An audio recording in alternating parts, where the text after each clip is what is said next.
Кээде бай эркектер кызыл болуп калса, бир кыжалат болуп, өзүнчө бир ыраазы болбогондой болуп, башка бул сенин тандооң эмес, сенин каалооң эмес, жана аялың атайын өзү жасап берип койгон нерсе эмес. Бул Кудайдын берген белеги деп кабыл ала турган нерсе. Бул сыйлык, экинчи жагынан сыймык. Эмне үчүн? Себеби дегенде пайгамбарыбыз хадисте айткандай, кимдир бир 3 кыз тарбиялап өстүрсө, бойго жеткизип турмушка узатса 5 деп айткан. 2 болсо десе 2 болсо дагы деген, 1 болсо десе 1 да болсо дагы деп айткан да. Бул нерсе эркекке вада кылынган эмес.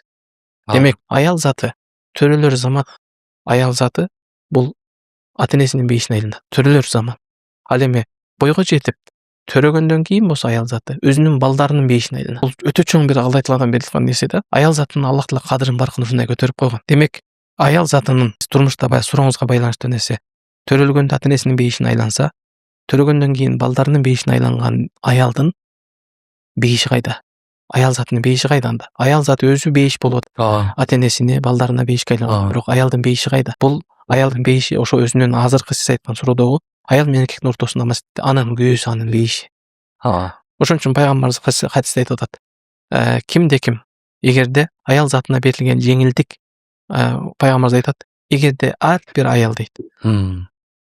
Саллат хамсаха деген 5 вакыт намазына бекем болсо, ва самат шахраха, ушул 1 жылда 1 жыл келе турган орозону кармаса, ва хафизат фаржаха, жана өзүнүн намысын, авирин, арамдан сактаса, зынадан, башка нерседен сактаса дейт. Ва таат саужаха, жана күйөөсүнө итаат кылса дейт. 4-үнчүсү күйөөсүнө итаат кылса, пайгамбарыбыз айтат хадисте, кыйла лаха удхули мин айи абуабин ши, бейиштин каалаган эшигинен кир деп уруксат берилет деген. Демек, аял затынын бейиши бул өзүнүн өмүрлүк жолдошу күйөөсү болуп эсептелет. Демек, бизде бул бардыгы бири-бирине жуурулушкан нерсе.